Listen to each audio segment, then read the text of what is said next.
Ok, donc l'étape suivante maintenant consiste à créer sa campagne de dons. Donc on va aller dans Dashboard, Campaigns en anglais, et on va créer à droite, on va cliquer sur le bouton Create Campaign, donc signifie créer sa campagne. Et là, il y a deux types de campagnes qui sont proposées. Donc à la fois les campagnes au travers d'un formulaire de dons. Donc ça, c'est vraiment ce qui est le plus courant pour les églises parce qu'elles vont pouvoir faire les dons en ligne. Et là, la page de fundraising. Donc, fundraising, en fait, c'est principalement pour des projets, quand vous avez des projets spécifiques, par exemple, creuser un puits, construire un orphelinat, tout ça, c'est des choses qui sont ponctuelles. Ce pas des choses qui sont récurrentes comme des dîmes et des offrandes. Donc, du coup, les fundraising pages, c'est plus adapté pour ce genre de choses. Donc, on va commencer par quelque chose de plus simple. On va taper déjà le titre de la campagne. On va appeler ça, par exemple, campagne Église La Chapelle. Voilà. Au niveau du formulaire, au niveau du langage du formulaire, moi, je vous conseille de mettre français. Il faut savoir qu'il y a un petit outil qui permet de détecter automatiquement la langue en fait, du navigateur. Donc, moi, je vous conseille de rester sur quelque chose de simple. Et enfin, il va falloir choisir si c'est un formulaire de don ou si c'est une page de fundraising. Moi, je vous conseille de commencer par un formulaire de don, puisque c'est ce qu'il y a de plus courant pour votre église en général. Voilà, donc c'est le formulaire Église La Chapelle, voilà, qui est devenu le titre. Ensuite, on peut choisir la couleur. Voilà, donc ça ne se met pas forcément à jour tout de suite, mais il faut imaginer que les couleurs vont changer. Et si vraiment vous êtes pas dans les chartes graphiques qui sont proposées, vous avez la possibilité de choisir vraiment finement votre propre couleur. Donc ça, c'est vraiment génial parce qu'on n'a pas forcément envie d'avoir ce bleu ou quoi. Ensuite, donc là, c'est écrit en anglais. Je vais essayer de traduire en direct. Donation interval, donc intervalle de dons. Vous pouvez proposer de faire des dons ponctuels uniquement, donc one time. Mais ce qui est très intéressant également, c'est de pouvoir faire des dons qui sont mensuels. Moi, je vous conseille de mettre mensuel. C'est très pratique puisqu'en général, on est payé tous les mois en France. Aux États-Unis, ils sont payés toutes les semaines, donc c'est pour ça qu'ils ont rajouté weekly. Donc, c'est pas mal. Et ensuite, par défaut, ils vous proposent, donc set as default, ils vous proposent de mettre quelque chose déjà coché, en fait, soit en one time, soit en monthly, donc tous les mois. Voilà, moi, je mets one time, c'est pas mal. Et de mettre un petit cœur, par exemple. Un petit cœur, c'est pour dire on aime bien. Hein, c'est voilà, mettre sur le mensuel, puisque le but, c'est vraiment de mensualiser vos donateurs. Bien sûr, c'est en euros, puisqu'on est en zone euro. Si vous êtes une église avec plusieurs branches, vous pouvez mettre plusieurs monnaies, plusieurs currencies, plusieurs devises, pardon. Franchement, je vous conseille de rester simple au maximum, vraiment. Moi, je vous conseille sur les montants de mettre le moins de montants possible, en fait, parce que les gens vont se sentir poussés à naturellement proposer un montant eux-mêmes. Il y a plusieurs études qui ont été montrées que si vous donnez la possibilité aux gens de dire, par exemple, bah, donner 5, 10 ou 50 euros, ils vont tout de suite avoir le réflexe de donner le moins possible, alors que si vous enlevez, ils vont avoir tendance à donner plus. Psychologiquement, je trouve que c'est plus intelligent de ne pas donner de montant de base parce que du coup, les gens vont vraiment être guidés par leur instinct de don, en fait. Donc moi, par défaut, je mets rien. Euh, voilà, donc je trouve que c'est bien. Il faut laisser cette case-là, Disable Custom Amount, il faut la décocher, il faut vraiment la laisser décocher parce que sinon, ça enlève la capacité de choisir son propre montant. Alors ensuite, le montant minimum de donation, je vous suggère de mettre au minimum 5 euros parce que il y a quand même les frais qui sont prélevés. Après, on verra pour mettre en place la couverture des frais supplémentaires. Voilà, on va créer la campagne et après, on va rentrer dans les options supplémentaires. Donc, si je veux la voir tout de suite, je vais cliquer sur ce bouton. Voilà. Il va me permettre de voir la page tout de suite. Voilà, donc ça charge. C'est long. Voilà, donc la couleur, elle est vraiment pas terrible, hein, bien sûr, mais c'est ce que j'ai mis. Et là, comme vous pouvez voir, il n'y a pas le montant par défaut.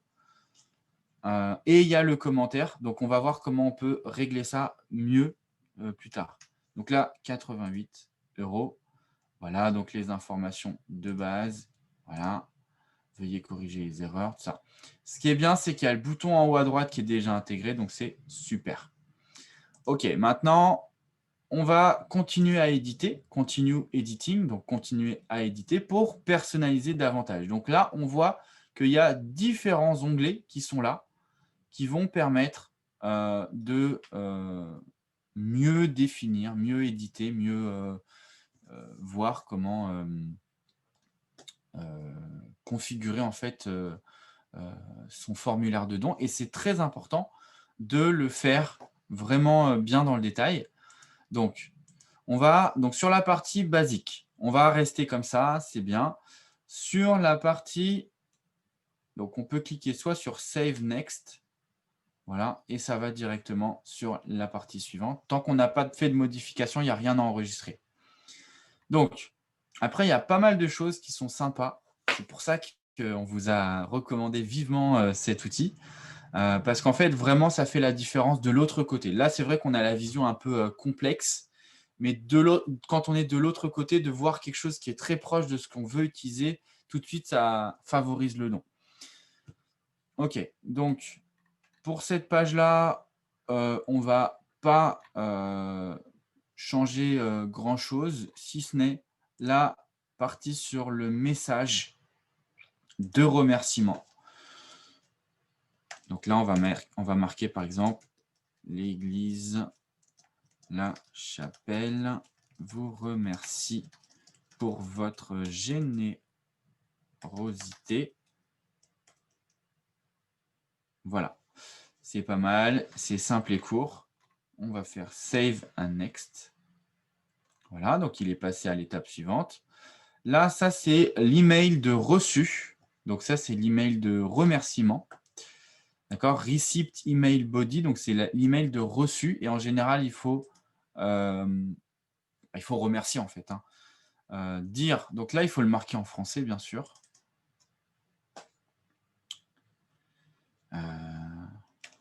Bonjour, prénom, puisqu'on est dans un cadre quand même associatif, donc on peut se permettre d'appeler la personne par son prénom. On va mettre la chapelle, donc bien sûr à remplacer par votre nom d'église. Vous remercie de tout cœur pour votre don généreux. Voici un reçu de votre don. Voilà. Donc on va enlever ça. Ce qui est entre crochets ici, c'est ce qu'on appelle un token, un jeton de personnalisation.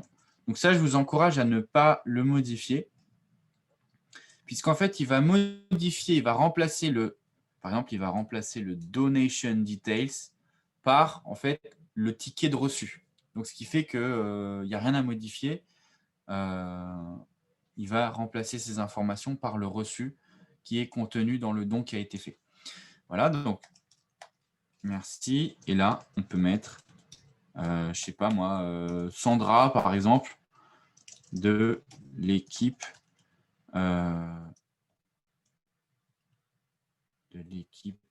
ou alors de l'église, carrément.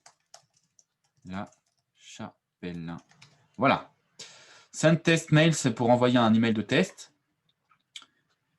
Et ensuite, à vous de voir comment vous configurez sur votre newsletter, si vous voulez les inscrire à votre newsletter, et si vous voulez leur demander de se conformer, ou plutôt d'accepter les termes RGPD.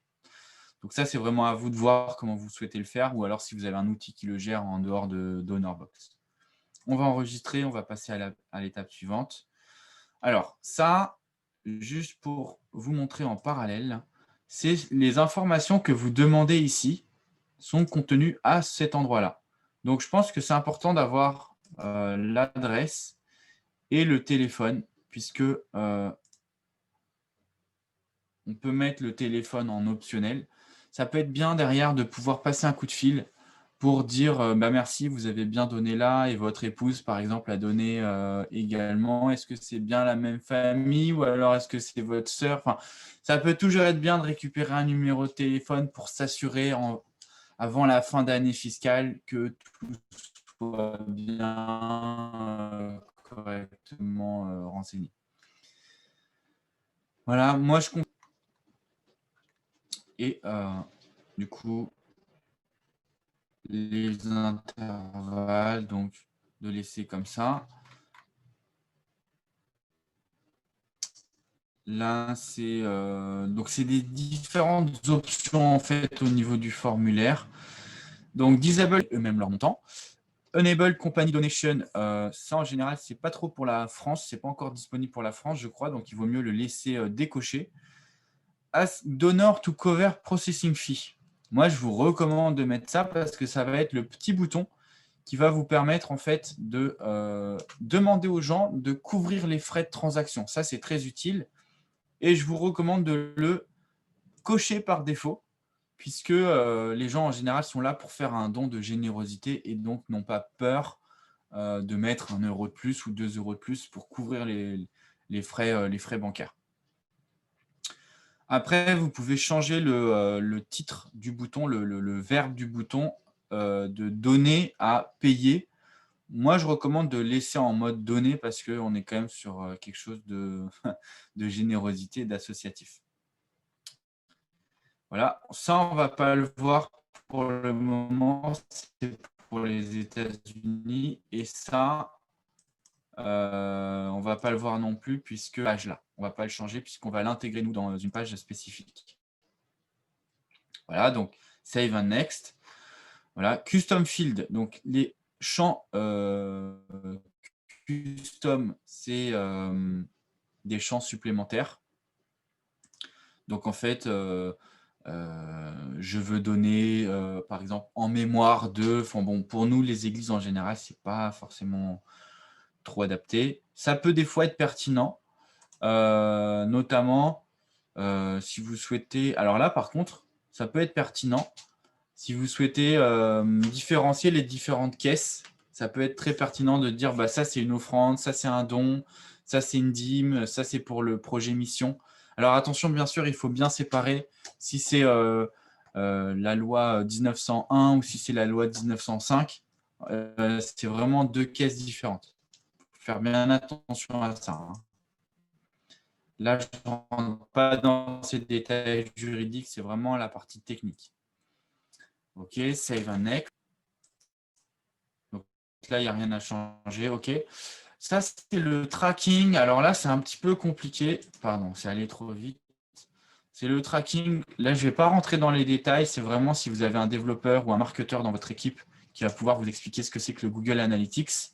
On ne va pas le faire pour le moment.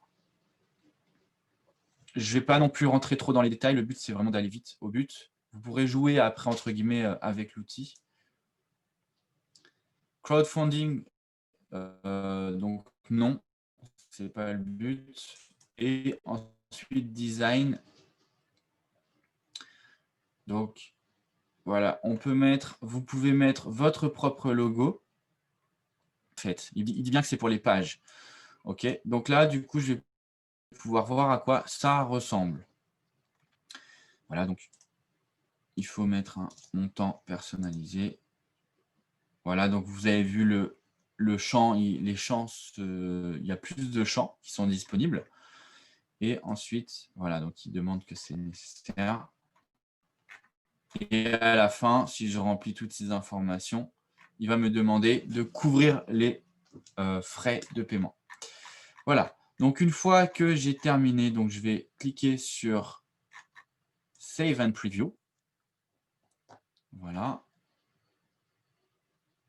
Voilà. Et donc là, je suis sur la page donc telle qu'elle sera visible.